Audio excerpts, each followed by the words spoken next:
നമസ്കാരം. പൊതുജനം കഴുതയല്ല സാർ എന്ന പരിപാടിയിലേക്ക് പ്രിയപ്പെട്ട പ്രേക്ഷകർക്ക് സ്വാഗതം. നമ്മൾ ആദ്യം ഇന്നത്തെ ഏറ്റവും പ്രധാനപ്പെട്ട വാർത്തയുടെ കൂടുതൽ വിവരങ്ങളിലേക്കാണ് പോകുന്നത്. ഇടുക്കി കട്ടപ്പനയിൽ നിക്ഷേപകൻ സാബു തോമസിന്റെ ആത്മഹത്യയിൽ കൂടുതൽ വിവരങ്ങൾ പുറത്തു വരികയാണ്. നിക്ഷേപിച്ച തുക ആവശ്യപ്പെട്ട സാബുവിനെ CPIM മുൻ ഏരിയ സെക്രട്ടറി ഭീഷണിപ്പെടുത്തുന്ന ശബ്ദരേഖ പുറത്തു വന്നു.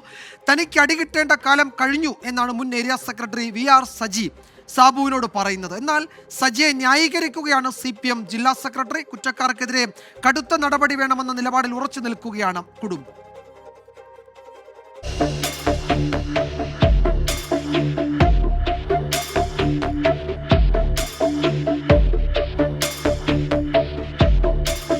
വായ്പയെടുത്ത പണമല്ല, അധ്വാനിച്ച് കഷ്ടപ്പെട്ടുണ്ടാക്കിയ പണമാണ് ഒരു കാലത്ത് തുണയാകുമെന്ന് പ്രതീക്ഷിച്ച് സാബു ഈ സഹകരണ ബാങ്കിൽ നിക്ഷേപിച്ചത്. അത് തിരികെ ചോദിച്ചപ്പോൾ കേൾക്കേണ്ടി വന്നത് മുൻ ഏരിയ സെക്രട്ടറിയുടെ ശകാരവും ഭീഷണിയും. ഈ മാസത്തെ പൈസ നിങ്ങൾക്ക് പറഞ്ഞതിൽ പകുതി പൈസ തന്നു കഴിഞ്ഞിട്ട് നിങ്ങൾ അവരെ പിടിച്ച് തള്ളി അയാളെ ഉപദ്രവിക്കേണ്ട കാര്യമാണ് നിങ്ങൾക്ക്. എന്റെ സഹായം വിഷയമൊന്നും മാറ്റണ്ട. നിങ്ങളെ നമ്മൾ തന്നിട്ട് വിടാതിരിക്കുന്നതാണ്. നിങ്ങൾ അടി മേടിക്കേണ്ട സമയം കഴിഞ്ഞിരിക്കുക. എന്റെ പൊന്നു സഹോദരനെ കൊന്നു. നിങ്ങൾക്ക് പണി അറിയത്തില്ല എന്നിട്ടാ. നിങ്ങൾക്ക് പണി അറിയത്തില്ല എന്നിട്ടാ. എനിക്ക് സത്യമായിട്ട് നിങ്ങളുടെ പണിയൊന്നും അറിയത്തില്ല. സത്യമായിട്ട് അറിയത്തില്ല. പണി മനസ്സിലാക്കി തരാം. കഴിഞ്ഞ ദിവസം സാബു ബാങ്കിലെത്തി 2 ലക്ഷം രൂപ ആവശ്യപ്പെട്ടപ്പോൾ ജീവനക്കാർ മോശമായി പെരുമാറിയെന്ന പരാതി പറയാൻ വിളിച്ചപ്പോഴാണ് മുൻ ബാങ്ക് പ്രസിഡന്റ് കൂടിയായിരുന്ന VR സജിയുടെ ഈ ഭീഷണി. തന്റെ ചികിത്സയ്ക്ക് പണം കിട്ടാതെ വന്നതിനൊപ്പം ഭീഷണി കൂടിയായതോടെ സാബു പൂർണ്ണമായും തകർന്നു. സാബു തള്ളിയില്ല, അവരിങ്ങോട്ട് തള്ളിയെന്നാ സാബു പറഞ്ഞത്. അത് കഴിഞ്ഞ് ഭയങ്കര വിഷമത്തിലായിരുന്ന ആള്. ഭയങ്കര വിഷമത്തിൽ എന്ന് പറഞ്ഞാൽ 3 മണിയാകുമ്പോഴത്തേനും ഇവർ ഇട്ട് തന്നേക്കാന്ന് പറഞ്ഞു പൈസ കുറച്ച്. ഓപ്പറേഷന്റെ കേസാണ്. സാബു ഭയങ്കരമായിട്ട് നിരാശയിലാണ്. പൈസ എത്രയും പെട്ടെന്ന് റെഡിയാക്കി തരണമെന്ന് പറഞ്ഞു. അത് കഴിഞ്ഞ് സാബു പിന്നെ 3 മണിയായപ്പോഴത്തേനും വിളിച്ചു. 3 മണിയായപ്പോൾ വിളിച്ചപ്പോഴത്തേനും വേറൊരാളെ ഫോൺ എടുത്തത്. ആ പുള്ളി സാബുവിനോട് പറഞ്ഞു ഇപ്പം ഞാൻ ഒരാളുടെ കൊടുക്കാന്ന് പറഞ്ഞു. അതായത് VR സജിയുടെയിലാണ് കൊടുത്തത്. അപ്പോഴാണ് ആ ഭീഷണി സന്ദേശം വന്നത്. കേസന്വേഷണത്തിൽ സഹകരിക്കുമെന്ന് CPIM പറയുന്നുണ്ടെങ്കിലും ഭീഷണിപ്പെടുത്തിയ നേതാവിനെ സംരക്ഷിക്കുന്ന നിലപാടാണ് പാർട്ടിക്ക്. കുറ്റക്കാർക്കെതിരെ ആത്മഹത്യാ പ്രേരണ കുറ്റം ചുമത്തണമെന്നാണ് കുടുംബത്തിന്റെ ആവശ്യം. കട്ടപ്പനയിലേത് ഒറ്റപ്പെട്ട സംഭവമല്ലെന്ന് പ്രതിപക്ഷ നേതാവ് VD സതീശൻ കുറ്റപ്പെടുത്തി. കട്ടപ്പനയിലെ ഒരു ഒറ്റപ്പെട്ട സംഭവമല്ല, അത് ആവർത്തിക്കപ്പെടുകയാണ്. സംസ്ഥാനത്തുടനീളം അപകടകരമായ നിലയിലേക്ക് കേരളത്തിലെ സഹകരണ രംഗം മാറുകയാണ്. ഈ സഹകരണ മേഖലയിൽ ഐക്യം വേണമെന്ന് പ്രതിപക്ഷത്തോട് ആവശ്യപ്പെടുകയും അതേ സമയത്ത് കേരളത്തിന്റെ വിവിധ ജില്ലകളിൽ പോലീസിനെ ഉപയോഗിച്ച് ഗുണ്ടകളെ ഉപയോഗിച്ച് ഈ സഹകരണ സ്ഥാപനങ്ങൾ പിടിച്ചെടുക്കുകയാണ്. പോലീസ് വീട്ടിലെത്തി സാബുവിന്റെ ഭാര്യ മേരിക്കുട്ടിയുടെ മൊഴി രേഖപ്പെടുത്തി. ബാങ്ക് ഭരണസമിതി അംഗങ്ങളുടെയും ജീവനക്കാരുടെയും മൊഴി പോലീസ് രേഖപ്പെടുത്തും. ഇതിനെ ബേസ് ചെയ്തുകൊണ്ട് കൂടുതൽ അന്വേഷണം നടത്തി ഇവർ പറയുന്ന ബാങ്കിൽ ഇട്ടിരുന്ന പണവും മറ്റ് സാമ്പത്തിക ഇടപാടുകളെല്ലാം അന്വേഷണം നടത്തിയതിനു ശേഷം CCTV ദൃശ്യങ്ങളും എല്ലാം ശേഖരിച്ചതിന് ശേഷം കൃത്യമായ നടപടികൾ എടുക്കും. ആവശ്യമുണ്ട്. സാബുവിന്റെ ആത്മഹത്യാക്കുറിപ്പിൽ പേരുള്ള എല്ലാവരെയും ചോദ്യം ചെയ്യണം. അവർക്കെതിരെ നടപടിയും സ്വീകരിക്കണം. അതിനെല്ലാം അപ്പുറത്ത് ഇനിയും ഇത്തരത്തിൽ സാബുമാർ ഉണ്ടാകാതിരിക്കണം. കട്ടപ്പനയിൽ നിന്ന് ടീം 24. പൊതുജനം കഴുതയല്ല സാർ. സാബുവിന്റെ ആത്മഹത്യാക്കുറിപ്പിൽ പരാമർശിച്ചവർക്കെതിരെ എന്തുകൊണ്ട് നടപടി എടുക്കുന്നില്ല എന്ന ചോദ്യമാണ് ഉയരുന്നത്. ചില പ്രതികരണങ്ങൾക്ക് എന്നുവെച്ചാൽ നല്ലൊരു മനുഷ്യനായിരുന്നു, ഞങ്ങളുടെ എല്ലാ അറിവിലും നല്ലൊരു മനുഷ്യനായിരുന്നു. ഡിപ്പോസിറ്റ് ചെയ്ത പൈസ അദ്ദേഹം തിരിച്ചു ചോദിച്ചപ്പം കിട്ടാതെ വന്നപ്പോൾ അദ്ദേഹത്തിന്റെ വൈഫ് ഹോസ്പിറ്റലിലായിരുന്നു. അപ്പം അദ്ദേഹത്തിന് ഹോസ്പിറ്റലിന്റെ ആവശ്യത്തിനായിട്ട് ഇന്ന് പൈസ ചോദിച്ചപ്പം കിട്ടാത്തതിന്റെ പേരിൽ മനോവിഷമത്തിൽ ആത്മഹത്യ ചെയ്യുക. നമ്മൾ കഷ്ടപ്പെട്ടുണ്ടാക്കിയ പൈസ അത് തിരിച്ചു ചോദിക്കാൻ ചെന്നപ്പോൾ ഒരു ഭിക്ഷക്കാരനോട് കിടക്കുന്ന ഒരു പരിഗണന പോലും ബാങ്കുകാർ കൊടുത്തില്ലെന്നാണ്. ഫോണിൽ കൂടെ ഇവിടെ CPMന്റെ ഏറ്റവും വലിയ VR സജിയുടെ ഭീഷണിയാണ് വന്നിരിക്കുന്നത്. തനിക്ക് പണി അറിയത്തില്ല, പണി ഞങ്ങൾ കാണിച്ചു തരാമെന്ന് പറഞ്ഞാ തട്ടിക്കളയെന്ന് പറഞ്ഞതിനർത്ഥം. മരണത്തെക്കുറിച്ചെല്ലാം നല്ല ഒരു മനുഷ്യനായിരുന്നു. അദ്ദേഹത്തിന്റെ ഒരു നിക്ഷേപകന്റെ ദയനീയ അവസ്ഥ അല്ലാതെ എന്നാ പറയുന്നത്. കേരളത്തില് ബാങ്കിന്റെ അനാസ്ഥയാണ്, ഭരണസമിതിയുടെ അനാസ്ഥയാണ്. എത്രയും പെട്ടെന്ന് ഘാതകരെ അറസ്റ്റ് ചെയ്യണം. ഘാതകരെ അറസ്റ്റ് ചെയ്യണമെന്ന് തന്നെ ആവശ്യപ്പെടുന്നു. ബാങ്കിന്റെ ഭാഗത്ത് വീഴ്ച സംഭവിച്ചിട്ടാണല്ലോ പുള്ളി അങ്ങനെ ചെയ്യേണ്ടി വന്നത്. അവരുടെ കുടുംബം തന്നെ ഇല്ലായ്മയായി പോയി. തീർച്ചയായിട്ടും നമുക്ക് അംഗീകരിക്കാൻ പറ്റുന്ന ഒരു കാര്യമല്ല. എത്രയും പെട്ടെന്ന് ഇതിന് കാരണക്കാരായിട്ടുള്ള ആളുകളെ അറസ്റ്റ് ചെയ്യണമെന്നാണ് നമ്മുടെ അഭിപ്രായം. കട്ടപ്പനയിൽ ഇപ്പോഴും പ്രതിഷേധം തുടരുകയാണ്. DYSP ഓഫീസിലേക്ക് യൂത്ത് കോൺഗ്രസ് പ്രതിഷേധ മാർച്ച് സംഘടിപ്പിച്ചിട്ടുണ്ട്. ഇപ്പോൾ രാഹുൽ വിജയൻ കട്ടപ്പനയിൽ നിന്ന് ചേരുന്നുണ്ട്. രാഹുൽ, അന്വേഷണത്തിന് ഏതാണ്ട് 9 അംഗ സംഘത്തെ ചുമതലപ്പെടുത്തിയിട്ടുണ്ട് SP. അതിനിടയിലും പ്രതിഷേധം തുടരുകയാണ്. പന്തംകൊളുത്തി പ്രകടനമാണ് യൂത്ത് കോൺഗ്രസ് സംഘടിപ്പിക്കുന്നത്. അവിടെ പോലീസുമായി നേരിയ സംഘർഷത്തിൽ ഏർപ്പെടുകയും ഒക്കെ ചെയ്തു. എന്താണ് പുതിയ വിവരങ്ങൾ?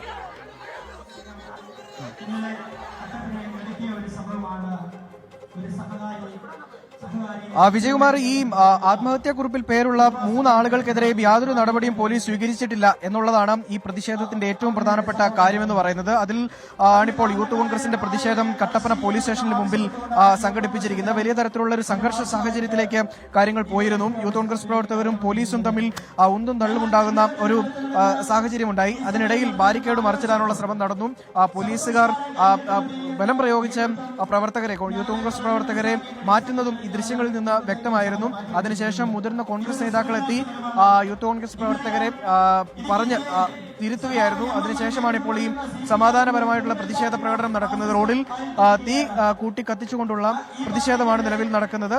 വലിയ തരത്തിലുള്ള പ്രതിഷേധം സമീപ ദിവസങ്ങളിലും വരും ദിവസങ്ങളിലും ഉണ്ടാകും എന്നുള്ളതും യൂത്ത് കോൺഗ്രസ് പ്രവർത്തകരും അതുപോലെ തന്നെ കോൺഗ്രസും മുന്നറിയിപ്പ് നൽകിയിട്ടുണ്ട്. ഈ ആത്മഹത്യാക്കുറിപ്പിൽ പേരുള്ള മുഴുവൻ ആളുകൾക്കെതിരെയും നടപടി ഉണ്ടാകണം. 3 പേർക്കെതിരെയും അതുപോലെ തന്നെ ബാങ്ക് ഭരണസമിതിക്കെതിരെയും VR സജിക്കെതിരെയും CPM-ന്റെ മുൻ ഏരിയ സെക്രട്ടറിയാണ്.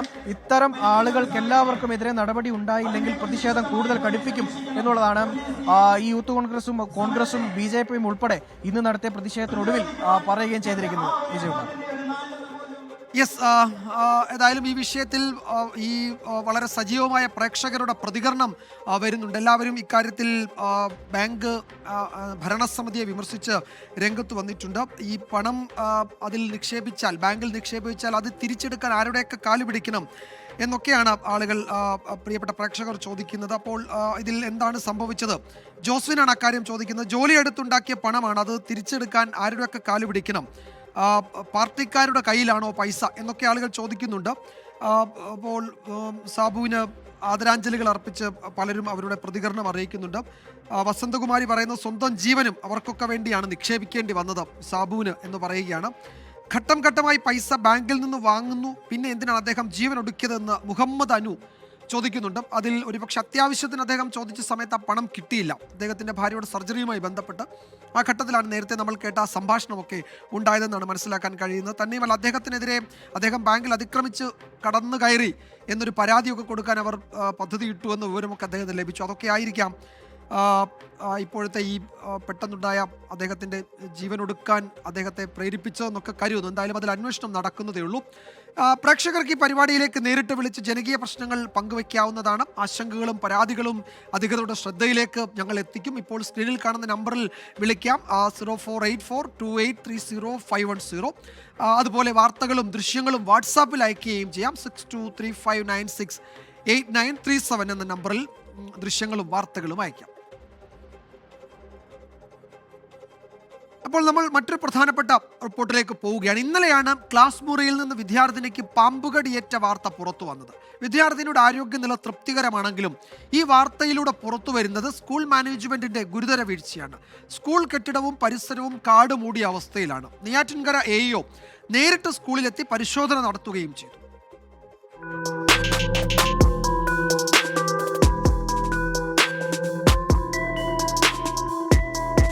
സ്കൂളും പരിസരവും വൃത്തിയായി സൂക്ഷിക്കണമെന്ന വിദ്യാഭ്യാസ വകുപ്പിൻ്റെ സർക്കുലറുണ്ട്. എന്നാൽ സ്കൂൾ മാനേജ്മെൻറ്റും അധികൃതരും എത്രത്തോളം ഇത് പാലിക്കപ്പെടുന്നുണ്ട്? കൃത്യമായി പാലിച്ചിരുന്നെങ്കിൽ ചെങ്കൽ UP സ്കൂളിൽ നടന്നതുപോലുള്ള സംഭവങ്ങൾ ആവർത്തിക്കില്ലായിരുന്നു. കാട് മൂടിയ കോമ്പൗണ്ട്, നടുവിൽ L ഷേപ്പിൽ ഓടിട്ട 2 കെട്ടിടം. ഇതാണ് ചെങ്കൽ UP സ്കൂൾ.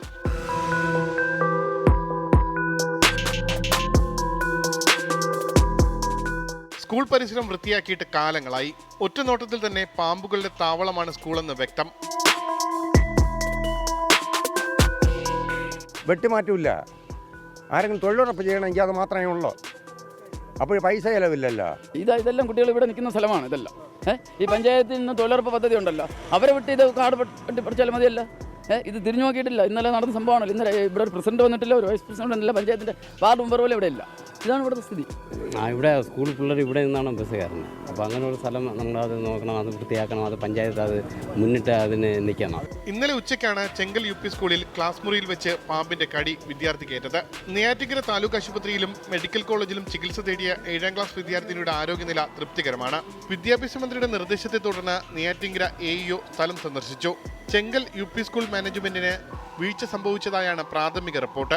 കാടുകളെല്ലാം ഉണ്ട് പുറത്ത്, ഈ പാമ്പിന് താമസിക്കുന്ന പോലത്തെ സ്ഥലങ്ങൾ ഉണ്ടെന്നാണ് കണ്ടെത്തിയത്. ഇപ്പോൾ പാമ്പ് കടിയേറ്റത് അവർ പഠിപ്പിക്കാത്ത അവർ ക്ലാസ് അല്ലാത്ത ക്ലാസ്സിലാണ് അത് ഉണ്ടായത്. ക്ലാസ് റൂമുകൾക്കും ശൗചാലയങ്ങൾക്കും വേണ്ടത്ര സുരക്ഷിതത്വമില്ല എന്നും കണ്ടെത്തി. 12 വയസ്സുകാരി നേഹയ്ക്കാണ് ഇന്നലെ പാമ്പിന്റെ കടിയേറ്റത്. ക്രിസ്മസ് ആഘോഷങ്ങൾക്കിടെ ക്ലാസ് മുറിയിൽ വെച്ചായിരുന്നു കടിയേറ്റത്. സ്കൂളുകൾ അനുവദിച്ചാൽ മാത്രം പോരാ, കൃത്യമായി ആ മാനദണ്ഡങ്ങൾ പാലിക്കുന്നുണ്ടോ എന്ന് വിദ്യാഭ്യാസ വകുപ്പ് പരിശോധിക്കുകയും ചെയ്യണം. കുട്ടികളുടെ ജീവനാണ്, അത് ഓർമ്മ വേണം. VS മനീഷിനൊപ്പം ഉമേഷ് ബാലകൃഷ്ണൻ, 24 തിരുവനന്തപുരം. പൊതുജനം കഴുതയല്ല സാർ. നമ്മൾ ഇനിയൊരു അങ്കണവാടിയിലെ ഒരു വാർത്തയിലേക്കാണ് പോകുന്നത്. അത് കൊച്ചി പൊന്നുരുന്നിയിലാണ്. അവിടെ ഈസ്റ്റ് റോഡിലെ അങ്കണവാടിയിൽ ഭക്ഷ്യവിഷബാധ എന്നാണ് സംശയിക്കുന്നത്. പുഞ്ചത്തോടിന് സമീപത്തെ അങ്കണവാടിയിലെ കുട്ടികൾക്കാണ് ശാരീരിക ബുദ്ധിമുട്ടുകൾ അനുഭവപ്പെട്ടത്. വെള്ളത്തിൽ നിന്നാണോ ഭക്ഷ്യവിഷബാധ എന്ന് കണ്ടെത്താൻ പരിശോധന നടക്കുന്നതേ ഉള്ളൂ. കഴിഞ്ഞ ദിവസമാണ് 24 പുഞ്ചത്തോട് കനാലിൻ്റെ ദുരവസ്ഥ പുറം ലോകത്തെ അറിയിച്ചത്. പിന്നാലെ കനാൽ വൃത്തിയാക്കാൻ കൊച്ചി കോർപ്പറേഷൻ അധികൃതർ എത്തിയിരുന്നു. അതിനിടെയാണ് ഇപ്പോഴിതാ പൊന്നുരുന്നിയിൽ നിന്ന് ഭക്ഷ്യവിഷബാധയുടെ വാർത്തകൾ വരുന്നത്. ഇത് ഈ കനാലിന് തൊട്ടടുത്ത് തന്നെയാണ് അങ്കണവാടി ഉള്ളത്. നമ്മൾ നേരത്തെ പറഞ്ഞിരുന്നു, ഈ കുട്ടികൾക്ക് ഈ തോട്ടിൽ നിന്നുള്ള കൊതുകിൻ്റെ ഒക്കെ ശല്യം കാരണം രോഗമുണ്ടാകില്ലേ എന്നൊക്കെ നമ്മൾ ആ ഘട്ടത്തിൽ ആശങ്കപ്പെട്ടതാണ്. പക്ഷേ ഇപ്പോഴിതാ അവിടെ ഭക്ഷ്യവിഷബാധയുടെ വിവരമാണ് വരുന്നത്. പൊന്നുരുന്നി ഈസ്റ്റ് റോഡിലെ പുഞ്ചത്തോടിന്റെ ദുരവസ്ഥ 24 കഴിഞ്ഞ ദിവസം പുറത്തു കൊണ്ടുവന്നിരുന്നു. പിന്നാലെ ശുചീകരണം ഉൾപ്പെടെയുള്ള നടപടിക്രമങ്ങളിലേക്ക് കടക്കുമെന്ന് കോർപ്പറേഷനും. ഇപ്പോഴിതാ അംഗൻവാടിയിലെ കുട്ടികൾക്ക് ഭക്ഷ്യവിഷബാധയെന്ന സംശയം. കഴിഞ്ഞ വ്യാഴാഴ്ചയാണ് കുട്ടികൾക്ക് ശാരീരിക ബുദ്ധിമുട്ടുകൾ അനുഭവപ്പെട്ടത്. 12 കുട്ടികൾക്കും 3 മാതാപിതാക്കൾക്കുമാണ് അവശതകളുണ്ടാകുന്നത്. ആശുപത്രികളിൽ ചികിത്സ തേടി. എന്നാൽ ദിവസങ്ങൾക്ക് മുൻപുണ്ടായ ബുദ്ധിമുട്ട് അങ്കണവാടി അധികൃതർ പുറത്തറിയിച്ചില്ല. ഇന്ന് ആശാവർക്കർ പരിശോധനയ്ക്കെത്തിയപ്പോഴാണ് കുട്ടികൾക്ക് ബുദ്ധിമുട്ടുകൾ ഉണ്ടായിരുന്നുവെന്നറിയുന്നത്.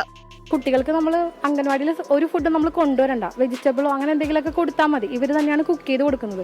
നിലവിൽ ഈ വെള്ളത്തിൽ നിന്ന് തന്നെയാണ് അവർ കുക്ക് ചെയ്തിട്ടുള്ളത്. അപ്പോൾ ആ ഫുഡ് വീട്ടിലേക്ക് കൊടുത്തുള്ള സ്ഥിതിക്ക് അമ്മമാർ ചിലപ്പോൾ ടേസ്റ്റ് ചെയ്തിട്ടുണ്ടാവാം. അങ്കണവാടിയിലെ ഭക്ഷണത്തിനായി ഉപയോഗിക്കുന്ന ടാങ്കിലെ വെള്ളത്തിൽ നിന്നാണോ അസ്വസ്ഥതകൾ ഉണ്ടായതെന്നാണ് സംശയം. വൈറൽ ഫീവറിനും സാധ്യതയുണ്ടെന്ന് മെഡിക്കൽ ഓഫീസർ. കോർപ്പറേഷന്റെ ഹെൽത്ത് വിഭാഗവും അതുപോലെ തന്നെ പ്രൈമറി ഹെൽത്ത് സെന്ററിന്റെ ഹെൽത്ത് വിഭാഗവും വെള്ളത്തിന്റെ സാമ്പിളുകൾ ശേഖരിച്ചിട്ടുണ്ട്, ടെസ്റ്റ് ചെയ്യാനായിട്ട് കൊടുത്തിട്ടുണ്ട്. ബയോളജിക്കലിയും കെമിക്കലും ആയിട്ടുള്ള സംഭവങ്ങൾ ടെസ്റ്റ് ചെയ്തതിന്റെ റിസൾട്ട് 2 ദിവസത്തിനുള്ളിൽ കിട്ടുമെന്നാണ് ഇപ്പോൾ അറിയാൻ സാധിച്ചത്.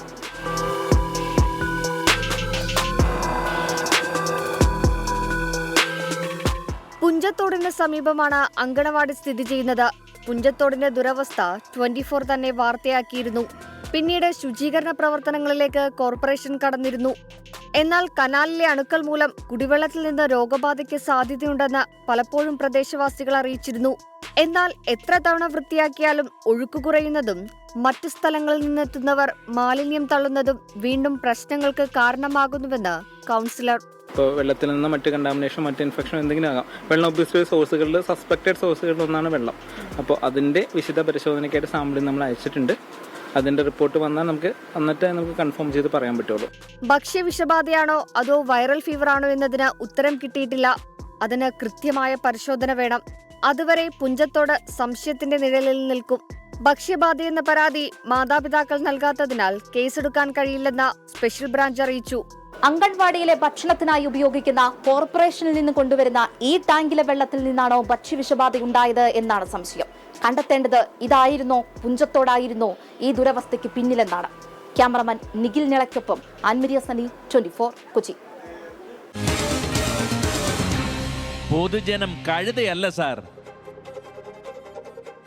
നേരത്തെ നമ്മൾ സ്കൂൾ വിദ്യാർത്ഥിനിക്ക് പമ്പ് കടിയേറ്റ വാർത്ത റിപ്പോർട്ട് ചെയ്തിരുന്നുവല്ലോ. അപ്പോൾ അതിനെപ്പറ്റി ധാരാളം പ്രതികരണങ്ങൾ വരുന്നുണ്ട്. അതിൽ ശ്രദ്ധേയമായ ഒരു പ്രതികരണം അലി KM ചോദിക്കുകയാണ്. അവിടെ PTA എന്തിനുള്ളതാണ് എന്ന് ചോദിക്കുന്നു. ഉറപ്പായും അത് വളരെ പ്രധാനപ്പെട്ട ചോദ്യമാണ്. കാരണം സ്കൂൾ പരിസരമാകെ കാട് മൂടി കിടക്കുകയാണ്. അതൊരു കാടിന് നടുക്കുള്ള ഒരു സ്കൂളാണോ എന്ന് വേണമെങ്കിൽ സംശയിക്കാവുന്ന തരത്തിലാണ് അതിൻ്റെ ചുറ്റുപാടും കാട് കയറി കിടക്കുന്നത്. അപ്പോൾ അതിനിടയിലൊക്കെ പാമ്പുകൾ ഉണ്ടാകാം. അതാണ് നേരത്തെ ആ പരിശോധനയ്ക്ക് നേതൃത്വം നൽകിയ വിദ്യാഭ്യാസ വകുപ്പിലെ ഉദ്യോഗസ്ഥൻ തന്നെ പറയുന്നുണ്ടായിരുന്നു. അപ്പോഴത് PTA-ക്കൊക്കെ അതിൽ ഉത്തരവാദിത്തമില്ലേ എന്നൊക്കെയുള്ള ചോദ്യം വളരെ പ്രസക്തമാണ്. ആ ചോദ്യം അലി ആവർത്തിച്ച് ചോദിക്കുന്നുണ്ട്. ജനകീയ വാർത്താ മണിക്കൂറിലേക്ക് വീണ്ടും സ്വാഗതം. എറണാകുളം കളമശ്ശേരിയിൽ മഞ്ഞപ്പിത്ത വ്യാപനം അതിരൂക്ഷമാവുകയാണ്. രോഗവ്യാപനം തുടരുന്ന വാർഡുകളിൽ പ്രത്യേക മെഡിക്കൽ ക്യാമ്പ് പുരോഗമിക്കുന്നു. 3 വാർഡുകളിലായി 29 പേർക്കാണ് രോഗം സ്ഥിരീകരിച്ചത്. കളമശ്ശേരി നഗരസഭയിലെ 10, 12, 13 വാർഡുകളിലാണ് മഞ്ഞപ്പിത്ത വ്യാപനം.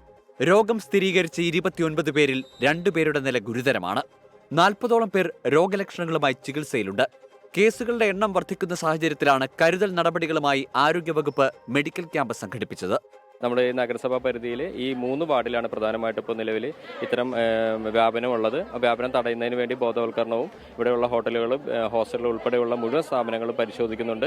കിണറുകളിൽ അടുത്ത 3 ദിവസം ക്ലോറിനേഷൻ നടക്കുന്നുണ്ട്. രോഗം പടർന്നതെന്ന് സംശയിക്കുന്ന ഗൃഹപ്രവേശ ചടങ്ങിനായി ഒത്തുകൂടിയവർ ആരോഗ്യവകുപ്പിന്റെ നിരീക്ഷണത്തിലാണ്. നഗരസഭാ പരിധിയിൽ ചില ഹോട്ടലുകളിൽ നിന്ന് ഭക്ഷണം കഴിച്ചവർക്കുൾപ്പെടെ മഞ്ഞപ്പിത്തം സ്ഥിരീകരിച്ച സാഹചര്യത്തിൽ ജാഗ്രതാ നിർദ്ദേശവും ആരോഗ്യവകുപ്പ് നൽകിയിട്ടുണ്ട്. കരളിനെ ബാധിക്കുന്ന ഒരു പ്രധാന രോഗമാണ് ഹെപ്പറ്റൈറ്റിസ് അഥവാ മഞ്ഞപ്പിത്തം. വെള്ളത്തിലൂടെയും ആഹാര സാധനങ്ങളിലൂടെയുമാണ് ഈ രോഗം ഒരാളിലെത്തുന്നത്. പനി, കഠിനമായ ക്ഷീണം, സന്ധി പേശിവേദന, കണ്ണുകൾക്ക് മഞ്ഞനിറം, മൂത്രത്തിന് കടുത്ത മഞ്ഞനിറം, വിശപ്പില്ലായ്മ, ഛർദ്ദിക്കാനുള്ള തോന്നൽ എന്നിവയാണ് മഞ്ഞപ്പിത്തത്തിന്റെ പ്രധാന ലക്ഷണങ്ങൾ. മഞ്ഞപ്പിത്തം മാരകമായേക്കാവുന്ന ഒരു രോഗമാണ്. അതുകൊണ്ട് സ്വയം ചികിത്സ അരുത്. രോഗലക്ഷണങ്ങൾ കണ്ടാൽ ഉടൻ തന്നെ ഡോക്ടറെ സമീപിക്കുക. രോഗലക്ഷണങ്ങൾ അവഗണിക്കരുത്. തിളപ്പിച്ചാറിയ വെള്ളം മാത്രം കുടിക്കുക. വ്യക്തിശുചിത്വം പാലിക്കുക. വൃത്തിഹീനമായ ചുറ്റുപാടുകളിൽ നിന്നുള്ള ശീതളപാനീയങ്ങൾ, ഭക്ഷണം എന്നിവ ഒഴിവാക്കുക. പച്ചക്കറികളും പഴവർഗ്ഗങ്ങളും നല്ലവണ്ണം കഴുകിയതിനു ശേഷം മാത്രം ഉപയോഗിക്കുക. മഞ്ഞപ്പിത്തം വരാതിരിക്കാൻ ചില കാര്യങ്ങൾ ശ്രദ്ധിക്കാം. ശുദ്ധമായ വെള്ളം മാത്രം കുടിക്കുക. ശുദ്ധമായ ഭക്ഷണം കഴിക്കുക. പഴകിയ ഭക്ഷണം കഴിക്കരുത്. മദ്യപാനം, പുകവലി എന്നിവ ഒഴിവാക്കുക. ഹെപ്പറ്റൈറ്റിസ് എ, ബി എന്നിവയ്ക്കെതിരെ പ്രതിരോധ കുത്തിവയ്പ് എടുക്കുക. മഞ്ഞപ്പിത്തം ബാധിച്ചവരുമായി അടുത്ത സമ്പർക്കം പുലർത്തുന്നത് ഒഴിവാക്കുക. കിണർവെള്ളം നിശ്ചിത ഇടവേളകളിൽ ക്ലോറിനേറ്റ് ചെയ്യുക. തുറസായ സ്ഥലങ്ങളിലെ മലമൂത്ര വിസർജനം ഒഴിവാക്കുക. ആഹാരത്തിന് മുൻപും ശേഷവും കൈകൾ വൃത്തിയായി കഴുകുക. വെള്ളം അടച്ചു സൂക്ഷിക്കുക. രോഗിയിൽ ലക്ഷണങ്ങൾ പ്രകടമാകുന്നതിന് 2 ആഴ്ച മുമ്പ് തന്നെ വൈറസ് പടർന്നു തുടങ്ങും. അതുകൊണ്ട് തന്നെ തനിക്ക് രോഗബാധ ഉണ്ടായെന്ന് ആ വ്യക്തിക്ക് മനസ്സിലാവും മുമ്പ് തന്നെ അയാൾ രോഗബാധിതനായിരിക്കും. ആളുകൾ തിങ്ങിപ്പാർക്കുന്നയിടത്ത് വൈറസ് ബാധ തടയുന്നത് എളുപ്പമല്ല. അതുകൊണ്ട് പ്രതിരോധമാണ് പ്രധാനം. 24 കൊച്ചി. പൊതുജനം കഴുതയല്ല സാർ. ഇപ്പോൾ ഒരു പ്രധാന റിപ്പോർട്ട് വരുന്നു. എറണാകുളം തമ്മനത്ത് വീണ്ടും കുടിവെള്ള പൈപ്പ് പൊട്ടി. അവിടെ വെള്ളം ഇങ്ങനെ പാഴാവുകയാണ്. ഇത്തവണ വൈലാശ്ശേരി ഭാഗത്താണ് പൈപ്പ് പൊട്ടിയത്. ആദ്യം ആ ദൃശ്യങ്ങളിലേക്ക്.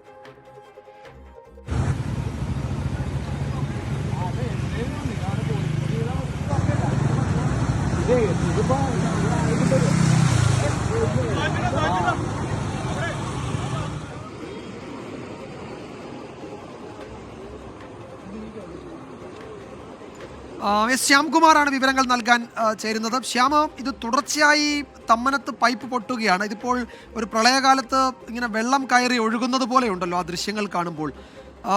എല്ലാ തവണയും പൊട്ടുന്ന അതേ സ്പോട്ടിൽ, തമ്മനത്ത് അതേ ഭാഗത്ത് തന്നെയാണോ ഇത്തവണയും പൈപ്പ് പൊട്ടിയിരിക്കുന്നത്?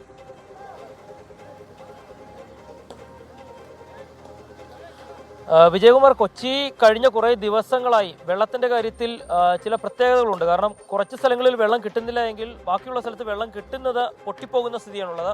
ഇന്നിപ്പോൾ നമ്മൾ ഈ നിൽക്കുന്നത് വൈലാശ്ശേരി റോഡിൻ്റെ അവസാന ഭാഗത്ത്. ആ കുഴി കാണാം. പൈപ്പ് പൊട്ടി എത്രത്തോളം വലിയൊരു കുഴിയാണ് അവിടെ ഉണ്ടായിരിക്കുന്നത് എന്ന് കാണാം. പഴകിയ പൈപ്പ് തന്നെയാണ് ഇവിടെയും വില്ലനായിരിക്കുന്നത് എന്ന് തന്നെയാണ് തോന്നുന്നത്. ഇപ്പോൾ തൊഴിലാളികൾ ആ റോഡ് പൊളിച്ച് അവിടെ ഇനി അതിനുള്ള ക്രമീകരണങ്ങൾ, വെള്ളം പാഴായി പോകാതിരിക്കാനും ആ പൊട്ടിയ ലൈൻ ശരിയാക്കാനുമുള്ള ക്രമീകരണങ്ങൾ നടത്തുന്നുണ്ട്. ഈ ഒരു ഭാഗത്തെ റോഡാണ് ഇങ്ങനെ ഒഴുകിപ്പോയി എന്നൊക്കെ പറയുന്ന പോലെ നശിച്ചിരിക്കുന്നത്. ഏതായാലും ഗതാഗത ക്രമീകരണമുണ്ട് ഇവിടെ. ഇപ്പോൾ ഇത് സംഭവം അറിഞ്ഞപ്പോൾ തന്നെ തൃക്കാക്കര MLA ഉണ്ട്, പോലീസുണ്ട്, അങ്ങനെ ജനപ്രതിനിധികളൊക്കെ ഉണ്ട്. MLA തന്നെ ഇവിടെയുണ്ട്. എന്താണ് ഇപ്പോൾ സംഭവിച്ചത്? ഒരു സ്ഥലത്ത് വെള്ളം കിട്ടുന്നില്ല എന്ന് പറയുന്നത് കൊച്ചിയിൽ, ഉള്ളിടത്താണെങ്കിൽ പൊട്ടിപ്പോവുകയും ചെയ്യും.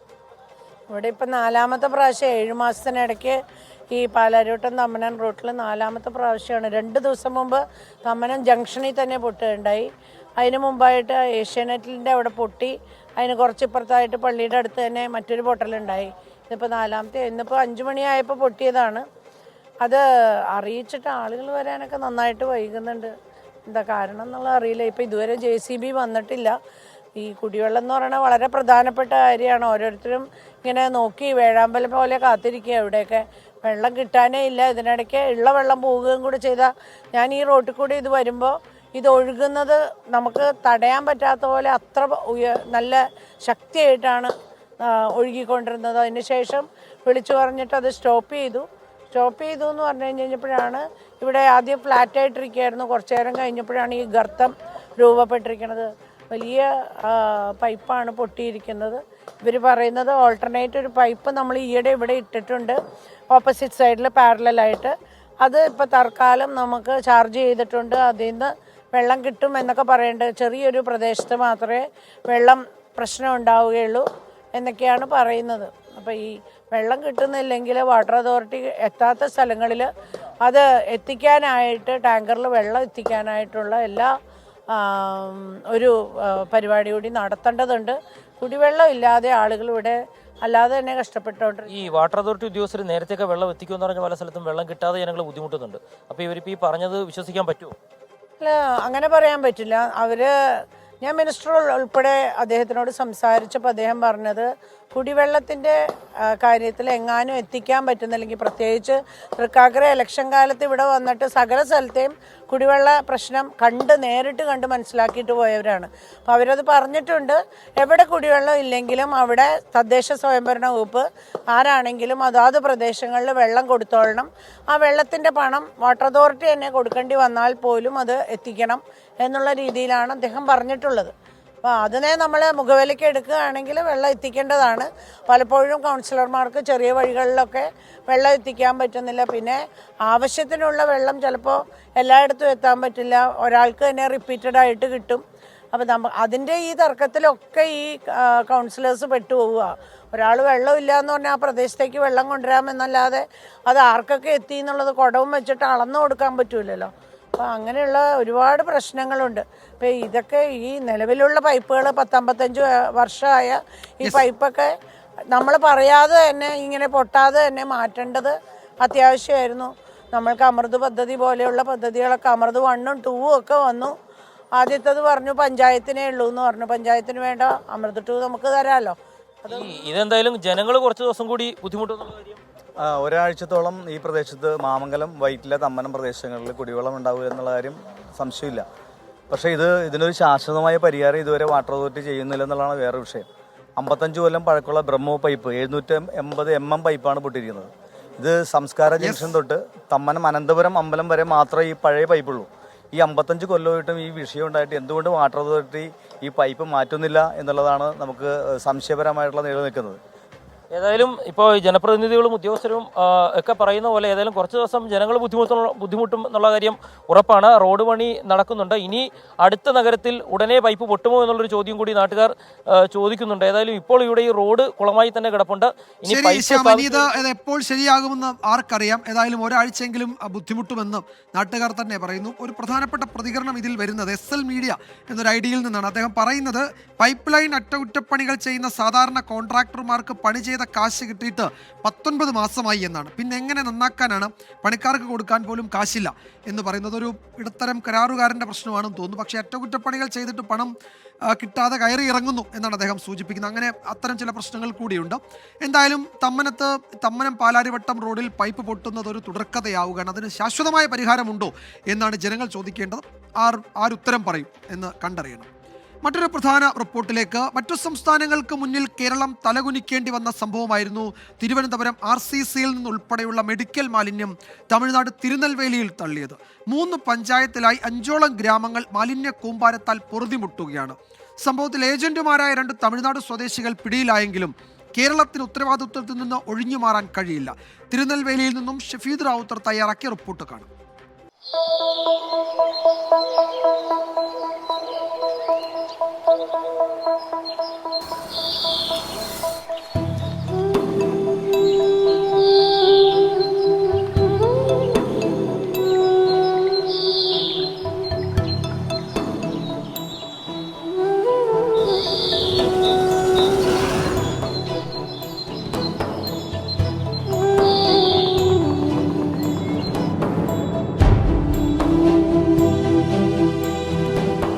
കേരള അതിർത്തിയിൽ നിന്നും 125 കിലോമീറ്റർ ഇപ്പുറമുള്ള തമിഴ്നാട്ടിലെ തിരുനെൽവേലി. ഇവിടുത്തെ ഉൾഗ്രാമങ്ങളിൽ എങ്ങനെയാണ് തിരുവനന്തപുരത്തെ ആശുപത്രികളിലെ മെഡിക്കൽ വേസ്റ്റുകൾ എത്തിയത്? അന്വേഷിച്ചെന്നാൽ കാണാം അനാസ്ഥയുടെ നേർചിത്രങ്ങൾ.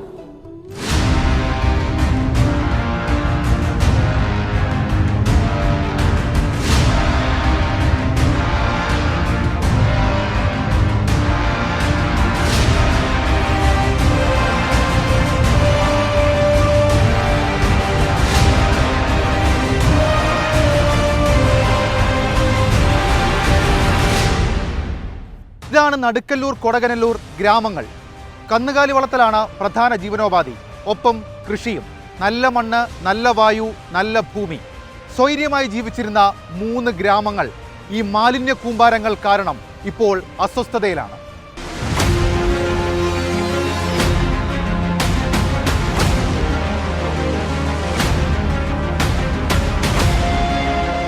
ഇതുപോലെ കണ്ണെത്താ ദൂരത്തോളം നീണ്ടുകിടക്കുന്ന തരിശു ഭൂമിയാണ് ഈ ഗ്രാമങ്ങളുടെ പ്രത്യേകത. ഗ്രാമങ്ങൾക്ക് ചുറ്റും ഇങ്ങനെയുള്ള തരിശു ഭൂമികൾ. ഒരൊറ്റ മാസം കൊണ്ടാണ് ഇതുപോലെ മാലിന്യ കൂമ്പാരങ്ങൾ പ്രത്യക്ഷപ്പെട്ടു തുടങ്ങിയത്.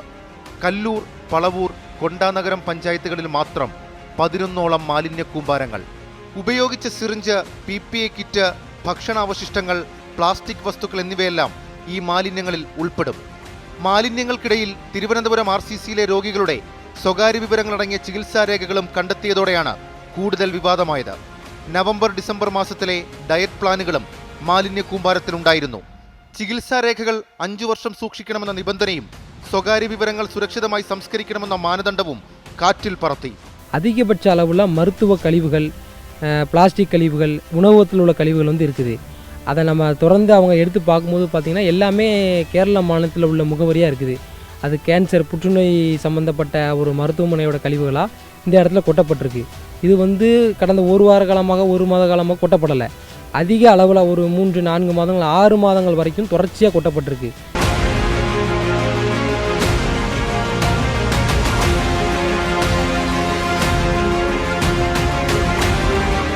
3 പഞ്ചായത്തുകളിലായി ഏതാണ്ട് 11ഓളം മാലിന്യ കൂമ്പാരങ്ങൾ. ആ മാലിന്യ കൂമ്പാരങ്ങളിൽ നിന്ന് ഇതുപോലെ ഇവിടുത്തെ പശുക്കളും ആടുകളും പോത്തുകളും എരുമകളും മാലിന്യം ഭക്ഷിക്കുന്നു. ആശുപത്രി വേസ്റ്റുകളും ഇവ കഴിക്കുന്നുണ്ടെന്നാണ് ഇവിടുത്തെ നാട്ടുകാർ പറയുന്നത്. ഈ കാഴ്ച കണ്ട് നോക്കി നിൽക്കുകയല്ലാതെ ഇവിടുത്തെ ഗ്രാമവാസികൾക്ക് മറ്റൊന്നും ചെയ്യാൻ കഴിയുന്നില്ല.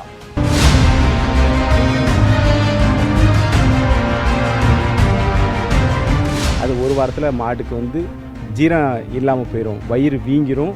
அதனால் இந்த மாடுகள் இறக்காத வாய்ப்பு இருக்குது. இப்போ நம்மன்னா வயிற்று வலினா சொல்லுவோம், அந்த மாடுகள் சொல்லாது. அது வாயிலா ஜீவன். நீங்களே பார்த்துருப்பீங்க, எவ்வளோ மாடுகள் அதை குப்பைன்னு அது தெரியாமல் அதை സാപ്പിടുക. ഈ കാണുന്ന ഒറ്റ ഫ്രെയിമിൽ മനസ്സിലാകും ഈ ഗ്രാമത്തോട് കാണിച്ച ക്രൂരത. അത് പകർച്ചവ്യാധി പെരുകും വിധം മാലിന്യങ്ങൾ നിക്ഷേപിച്ചു എന്നത് മാത്രമല്ല, എനിക്ക് പിന്നിൽ കാണുന്ന ആ കന്നുകാലികൾ ചുട്ടുപൊള്ളുന്ന വെയിലിൽ ഒരിറ്റ് വെള്ളം കുടിക്കാനെത്തുന്ന ജലസ്രോതസ്സിൽ ടൺ കണക്കിന് ആശുപത്രി മാലിന്യങ്ങൾ നിക്ഷേപിച്ചു എന്നുള്ളതാണ്.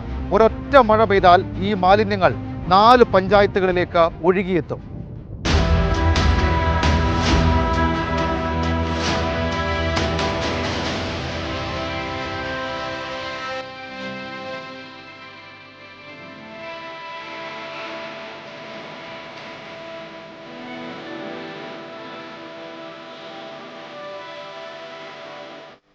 മാലിന്യ സംസ്കരണത്തിൽ ചട്ടങ്ങൾ പാലിക്കുന്നതിൽ പിഴവില്ലെന്നും ബയോമാലിന്യങ്ങൾ പ്രോട്ടോകോൾ അനുസരിച്ച് സംസ്കരിക്കുകയാണ് ചെയ്യുന്നതെന്നും വാർത്താക്കുറിപ്പിലൂടെ RCC വിശദീകരിച്ചിരുന്നു. തുടർ നടപടി സ്വീകരിക്കാൻ RCCക്ക് ആരോഗ്യമന്ത്രി നിർദ്ദേശവും നൽകിയിട്ടുണ്ട്. അത് നിയമ നടപടി സ്വീകരിക്കണം. അതായത് ടെൻഡർ വിളിച്ചിട്ട് ഒരു കമ്പനിക്ക് ഇത് കൊടുത്തിട്ടുണ്ട്. ആ കമ്പനി കാരണം RCC അപ്പോൾ ആ ടെൻഡറിൽ തന്നെ MOUയിൽ പറഞ്ഞിട്ടുണ്ടെന്നാണ് പറഞ്ഞത്. ഇതിന്റെ സംസ്കരണം ഉൾപ്പെടെയുള്ള കാര്യങ്ങൾ അവരുടെ ഉത്തരവാദിത്തമാണ്. ഇത് ഹാൻഡ് ഓവർ ചെയ്ത് ഇവർ ഏറ്റെടുത്ത് കഴിഞ്ഞാൽ അവരുടെ റെസ്പോൺസിബിലിറ്റിയാണ് അത് ചെയ്യണം എന്നുള്ളത്. അപ്പോൾ അതിൽ അവർ നിർവഹിക്കാതെ വന്നാൽ നിയമപരമായിട്ടുള്ള നടപടി സ്വീകരിക്കും. എന്നാൽ കേരളത്തിൽ നിന്ന് പാറയും മണലും എടുക്കാൻ വരുന്ന ലോറികൾ മാലിന്യങ്ങൾ കൊണ്ടുവന്ന് തള്ളുന്നുവെന്ന് പ്രദേശവാസികൾ കുറ്റപ്പെടുത്തുന്നു. കേരളത്തിൽ വர பெரிய பெரிய லாரிகளில் இந்த குப்பையை கொட்டிட்டு இங்கேருந்து எம்சண்டு, ஜல்லி, கல் இதெல்லாம் ஏற்றிக்கிட்டு போகிறாங்க. அந்த வண்டி அங்கேருந்து வர்ற வண்டியில் தான் அதை இந்த வேஸ்ட்டை கொண்டு வந்து தட்டிட்டு அதுக்கு பதிலாக அவங்க ரிட்டர்ன் കേരളാவுக்கு இதை கொண்டு போகிறாங்க.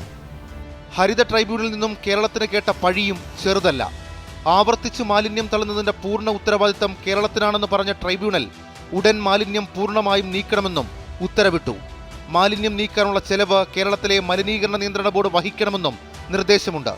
ഇതിന്റെ അടിസ്ഥാനത്തിൽ കേരളത്തിലെ മലിനീകരണ നിയന്ത്രണ ബോർഡ് മാലിന്യങ്ങൾ തള്ളിയ സ്ഥലങ്ങളിൽ പരിശോധന നടത്തി. അതിനിടെയാണ് ഏജന്റുമാരായ 2 പേരെ തമിഴ്നാട് പോലീസ് അറസ്റ്റ് ചെയ്തത്. തിരുനെൽവേലി സ്വദേശികളായ മനോഹർ, മായാണ്ടി എന്നിവരാണ് പിടിയിലായത്. 5 കേസുകളും തമിഴ്നാട് പോലീസ് രജിസ്റ്റർ ചെയ്തിട്ടുണ്ട്. പക്ഷേ അപ്പോഴും ഒരു കാര്യമുണ്ട്. മാലിന്യം തള്ളലിനെക്കുറിച്ചും സ്വകാര്യ ഏജൻസികളെ നിരീക്ഷിക്കണമെന്നും അംഗീകൃത സംസ്കരണ ഏജൻസിയായ ഇമേജ് പലവട്ടം നൽകിയ മുന്നറിയിപ്പുകൾ ആശുപത്രികളും പൊല്യൂഷൻ കൺട്രോൾ ബോർഡും അവഗണിച്ചു. ഹരിത ട്രൈബ്യൂണലിന്റെ ഉത്തരവിന്റെ അടിസ്ഥാനത്തിൽ 23-ന് മാലിന്യം നീക്കം ചെയ്യുന്നതിൽ കേരളം തീരുമാനമെടുക്കും. അയൽ സംസ്ഥാനക്കാരന്റെ കണ്ണിൽപ്പെടാതെ തലയിൽ മുണ്ടിട്ട് നടക്കേണ്ട അവസ്ഥയാണ് ഇപ്പോൾ മലയാളിക്ക്. ஒரு கேரள அரசு இதை ஒரு கடுமையான நடவடிக்கை எடுக்கும் பட்சத்தில் இனிமேல் வராமல் இருக்கும் அப்படிங்கிறதுல நம்ம அந்த நேரத்தில் நாங்கள் தெரியப்படுத்திக்கிறோம். நாங்கள் உங்களுக்கு எல்லாமே இங்கேருந்து நிறைய காய்கறிகள் எல்லாமே இங்கேருந்து நிறைய அத்தியாவசிய பொருள் அனுப்புகிறோம். ஆனால் நீங்கள் அங்கேருந்து இந்த வேஸ்ட்டு இந்த மாதிரி செயலில் செய்கிறது எங்களுக்கு ரொம்ப வருத்தமாக இருக்குது. இனிமேல் இப்படி நடக்காமல் நீங்கள் பார்த்துங்க.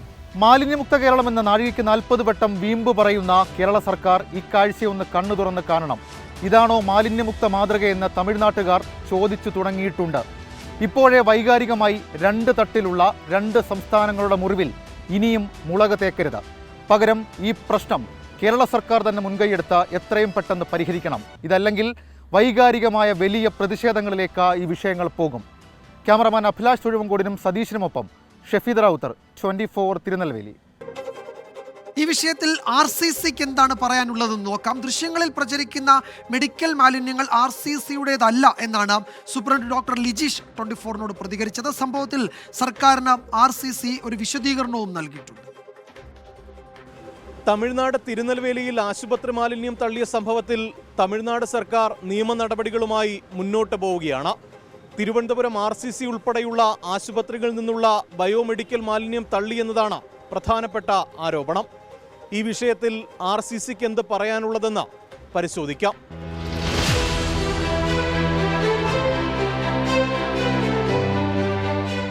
തിരുനെൽവേലിയിൽ മെഡിക്കൽ മാലിന്യങ്ങൾ തള്ളിയ സംഭവത്തിൽ ഒരു വീഴ്ചയും ഉണ്ടായിട്ടില്ല എന്നാണ് RCCയുടെ വിശദീകരണം. ബയോമെഡിക്കൽ മാലിന്യം IMAയുടെ കീഴിലുള്ള ഇമേജും പൊതുമാലിന്യം സുനേജ് ഇക്കോ സിസ്റ്റം പ്രൈവറ്റ് ലിമിറ്റഡ് കമ്പനിക്കുമാണ് നൽകിയത്. ഇതിനായി പ്രത്യേക പ്രോട്ടോകോൾ പാലിക്കുന്നുണ്ടെന്നും RCC. നമ്മുടെ വേസ്റ്റ് എവിടെയാണോ വേസ്റ്റ് സൃഷ്ടിക്കപ്പെടുന്നത് ആ സ്ഥലത്ത് വെച്ച് തന്നെ അത് പ്രോപ്പറായിട്ട് സെഗ്രിഗേറ്റ് ചെയ്യും. അപ്പം ഞങ്ങൾക്ക് ഈ വേസ്റ്റിനെ ബയോ ഹസാർഡ് വേസ്റ്റായിട്ട് ഉള്ള വേസ്റ്റുകളുണ്ട്. അവ ചുമപ്പ്, അതുപോലെ മഞ്ഞ, അതുപോലെ മഞ്ഞയിൽ സൈറ്റോടോക്സിക് എംബ്ലം ഉള്ളത്, ഈ രീതിയിൽ വേർതിരിച്ച് അത് നമ്മുടെ ഇമേജാണ് കൊണ്ടുപോകുന്നത്. ഒരു ദിവസവും വരികയും അത് കളക്ട് ചെയ്യുകയും ചെയ്യും. യാതൊരുവിധ ബോഡി ഫ്ലൂയിഡ്സും കണ്ടാമിനേറ്റഡ് അല്ലാത്ത പ്ലാസ്റ്റിക് വേസ്റ്റ് ഉണ്ട്. അതുകൂടാതെ പേപ്പർ വേസ്റ്റ്, ഇത് വേറൊരു കമ്പനിയുമായിട്ട് നമ്മൾ ഔട്ട്സോഴ്സ് ചെയ്ത് അവരെയാണ് വേസ്റ്റ് ഏൽപ്പിക്കുന്നത്. അവർ ഒന്നിടവിട്ട ദിവസങ്ങളിൽ അത് കളക്ട് ചെയ്യുകയും അവരുടെ തന്നെ ഉത്തരവാദിത്തത്തിൽ അത് സംസ്കരിക്കുകയുമാണ് ചെയ്യുന്നത്. ആ ഗ്രീൻ ബാഗിൻ്റെ ഇമേജ് കാണുമ്പോൾ ഇതുപോലെയുള്ള ഒരു എംബ്ലമാണ് ആ ഒരു ഗ്രീൻ കവറിൽ ഞങ്ങൾ കണ്ടത്. പക്ഷേ ആ എംബ്ലം ബയോ ഹസാർഡിനെയാണ് സൂചിപ്പിക്കുന്നത്. RCCയിലെ ഈ പറയുന്ന ഗ്രീൻ കളറിലുള്ള വേസ്റ്റ് കവർ ഇതാണ്. ഇതിനകത്ത് യാതൊരു തരത്തിലുള്ള എംബ്ലവും ഇല്ല. ഇത് RCCക്ക് വേണ്ടി ഒരു ബയോഡിഗ്രേഡബിൾ വേസ്റ്റ് കളക്ട് ചെയ്തോന്നേ ഉള്ളൂ. അപ്പോൾ അതിൽ നിന്ന് തന്നെ മനസ്സിലാക്കാവുന്നതാണ് ആ വേസ്റ്റ് കവർ RCCയുടേതല്ല. അതേസമയം RCCയുടെ ബയോ ഹസാർഡ് വേസ്റ്റ് കളക്ട് ചെയ്യുന്നത് ചുമപ്പ്, മഞ്ഞ എന്നീ നിറങ്ങളിലാണ്. അതിൽ കൃത്യമായിട്ടും നിങ്ങൾക്ക് നോക്കുമ്പോൾ ഇതുപോലെ തന്നെ ബയോ ഹസാർഡ് എംബ്ലം ഉണ്ടായിരിക്കും. അതുപോലെ തന്നെ RCC ആണെന്ന് സൂചിപ്പിക്കുന്ന കൃത്യമായ ബാർകോഡിങ്ങുമുണ്ട്. അതുകൊണ്ട് തന്നെ നമുക്ക് ഒരു വിധത്തിലും ഇത്തരം വേസ്റ്റ് മറ്റ് സ്ഥലങ്ങളിൽ സ്കാറ്റർ ചെയ്യാൻ സാധിക്കുകയില്ല. എവിടെ നിന്നും ഈ ബാർകോഡ് സ്കാൻ ചെയ്യുന്നവർ കൃത്യമായി നമ്മുടെ സെൻറ്ററിൻ്റെ വേസ്റ്റ് ആണെന്ന് മനസ്സിലാക്കാനും സാധിക്കും. ആരോപണങ്ങളുടെ പശ്ചാത്തലത്തിൽ തമിഴ്നാട്ടിൽ നിന്നുള്ള പോലീസ് ഉദ്യോഗസ്ഥരും മലിനീകരണ നിയന്ത്രണ ബോർഡും RCCയിൽ പരിശോധന നടത്തിയിരുന്നു. വിശദമായ റിപ്പോർട്ട് RCC സൂപ്രണ്ട് സർക്കാരിനും കൈമാറി.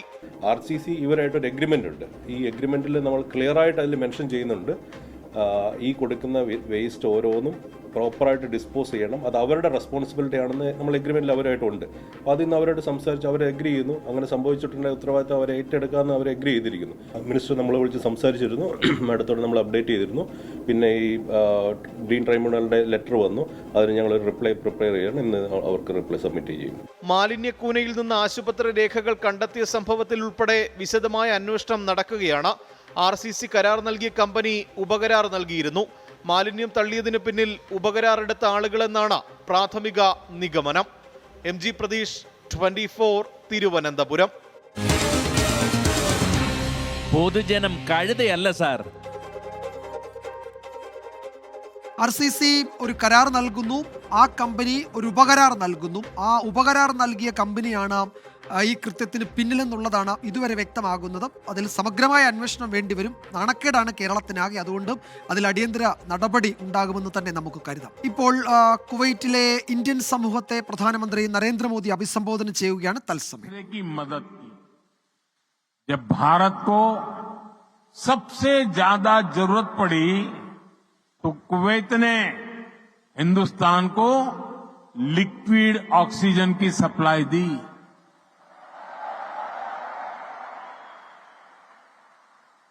His highness the crown prince ने खुद आगे आकर सबको तेजी से काम करने के लिए प्रेरित किया।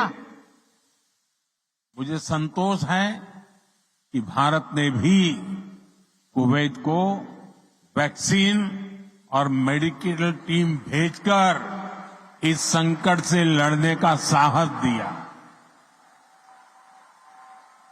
भारत ने अपने पोर्ट्स खुले रखे ताकि कुवैत और इसके आसपास के പ്രധാനമന്ത്രി നരേന്ദ്രമോദി കുവൈറ്റിലെ ഇന്ത്യൻ സമൂഹത്തെ അഭിസംബോധന ചെയ്യുകയാണ് ഇപ്പോൾ. മറ്റു റിപ്പോർട്ടുകളിലേക്ക്. കോഴിക്കോട് ഗവൺമെന്റ് എഞ്ചിനീയറിംഗ് കോളേജിലെ കമ്പ്യൂട്ടർ സയൻസ് ആൻഡ് ഡിസൈൻ കോഴ്സിൽ സ്ഥിരം അധ്യാപകരെ നിയമിക്കാൻ ഉന്നത വിദ്യാഭ്യാസ മന്ത്രിയുടെ ഇടപെടൽ. 3 കോളേജുകളിൽ നിന്നായി ഒരു അസോസിയേറ്റ് പ്രൊഫസർ ഉൾപ്പെടെ 3 പേരെ അടിയന്തരമായി പുനർവിന്യസിക്കാനാണ് മന്ത്രി ഡോക്ടർ ആർ ബിന്ദു നിർദ്ദേശം നൽകിയത്. 24 ആണ് വിദ്യാർത്ഥികളുടെ പ്രതിസന്ധി സമൂഹത്തെ അറിയിച്ചത്. പൊതുജനം ഇമ്പാക്ട് ശരിക്കും വഞ്ചിക്കപ്പെടുന്ന തന്നെ പറയാം. കാരണം ഇവിടെ നമുക്ക് പ്രോപ്പറായ ഒരു ഫെസിലിറ്റീസ് ഉണ്ടായില്ല. ഞങ്ങളിപ്പോൾ 3rd ഇയേഴ്സ് ആണ്. ഓൾമോസ്റ്റ് എല്ലാ തിയറിയും കവർ ചെയ്യേണ്ടതുണ്ടെങ്കിലും അധികം അങ്ങനെ പ്രാക്ടിക്കൽ നോളജ് ഇല്ലാത്തതുകൊണ്ട് ക്വസ്റ്റ്യൻസ് വന്നാലും ഞങ്ങൾക്ക് അറ്റൻഡ് ചെയ്യാനൊക്കെ നല്ല ബുദ്ധിമുട്ട് വരും.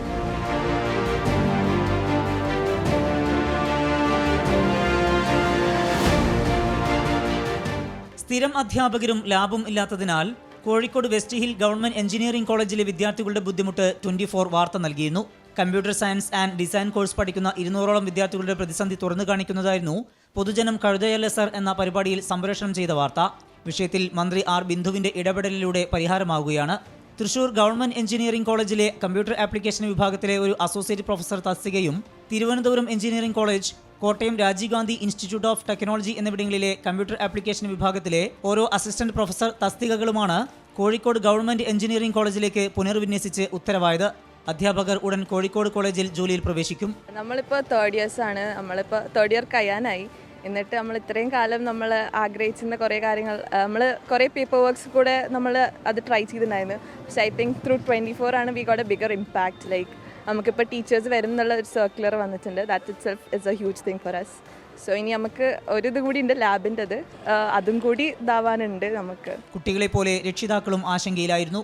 ഇതിൻ്റെ പ്രാധാന്യം മനസ്സിലാക്കിയ ഇത് പൊതുജനം കഴുതയല്ല സർ എന്ന ഒരു പരിപാടിയിലൂടെ ഇത് സംപ്രേഷണം ചെയ്യുകയും അത് പൊതുജന മധ്യത്തിലും അതോടൊപ്പം തന്നെ ഗവൺമെൻറ്റിലും അതിൻ്റെ പ്രാധാന്യം മനസ്സിലാക്കി എത്തിക്കാൻ കഴിഞ്ഞതിൻ്റെ ഫലമായിട്ട് നമ്മുടെ ബഹുമാനപ്പെട്ട ഉന്നത വിദ്യാഭ്യാസ മന്ത്രി ഒരു ഉത്തരവിറക്കിയിരിക്കുകയാണ്. 24 ചാനൽ ഇതിൽ ഇടപെട്ടത് കൊണ്ട് മാത്രമാണ് ഈ വിഷയം ഇത്ര പെട്ടെന്ന് ഞങ്ങൾക്ക് പരിഹരിക്കാൻ പറ്റിയത്. 2022 തുടങ്ങിയ കോഴ്സിലാണ് ഇതാദ്യമായി സ്ഥിരം അധ്യാപകരെ നിയമിക്കുന്നത്. മന്ത്രിയുടെ ഇടപെടൽ വിദ്യാർത്ഥികൾക്കും രക്ഷിതാക്കൾക്കും വലിയ ആശ്വാസമാണ്. ഇനി ലാബ് സൗകര്യം കൂടി യാഥാർത്ഥ്യമാക്കണം. കോഴിക്കോട് നിന്ന് സമീർ സി മുഹമ്മദ്, 24. പൊതുജനം കഴുതയല്ല സാർ. സ്ഥിരം അധ്യാപകരില്ലാത്തത് വിദ്യാർത്ഥികൾക്കും അധ്യാപകർക്കും ഒരുപോലെ ആശങ്കയുണ്ടാക്കിയിരുന്നു. അതിനാണിപ്പോൾ പരിഹാരമാകുന്നത്. ചില പ്രതികരണങ്ങൾ കൂടി. 24നെ സമീപിക്കുന്നതിന് മുമ്പ് തന്നെ ഞങ്ങൾ കുറേ വർക്ക്സ് ചെയ്തിട്ടുണ്ടായിരുന്നു. ഈവൻ ഗവർണറെ പോലും പോയി കണ്ടായിരുന്നു. പക്ഷെ അതിലൊന്നും ഒരു റിസൾട്ട് ഉണ്ടായിരുന്നില്ല. പക്ഷേ 24ൻ്റെ ന്യൂസ് എയർ ചെയ്തതിന് ശേഷം ഇപ്പോൾ നമുക്കൊരു സർക്കുലർ വന്ന് 3 ഫാക്കൽറ്റീസിനെ നമ്മൾ കോളേജിലേക്ക് അസൈൻ ചെയ്യാൻ പറഞ്ഞിട്ട്. അപ്പോൾ ഒരു അസോസിയേറ്റ് പ്രൊഫസറും 2 അസിസ്റ്റൻറ്റ് പ്രൊഫസേഴ്സിനെയും നമുക്കിവിടെ നിയമിക്കാൻ പറഞ്ഞിട്ടൊരു സർക്കുലർ വന്ന്. അപ്പോൾ നമ്മൾ ഭയങ്കര സന്തോഷത്തിലാണ്. കാരണം നമ്മൾ ഇത്രയും കാലം ചെയ്തിട്ടും നമുക്കൊന്നും ഉണ്ടായിരുന്നില്ല. പക്ഷെ ഇപ്പോൾ ഈ ന്യൂസ് എയർ ചെയ്തതിന് ശേഷം ഇങ്ങനെ ഒരു റിസൾട്ട് വന്നതിൽ നമ്മൾ ഭയങ്കര സന്തോഷമാണ്. First of all big thanks to 24 news. ഞങ്ങൾ കുറേ കഷ്ടപ്പെട്ടിരുന്നു ഈ ലാബും ഫാക്കൽറ്റീസും ഒക്കെ കിട്ടാൻ വേണ്ടിയിട്ട്. ഒരു 6-7 മാസമായി ഇതൊക്കെ പ്രോസസ്സിങ് ആയി കൊണ്ടിരിക്കുന്നതേ ഉള്ളൂ. അതായത് ഒന്നും നടന്നില്ല.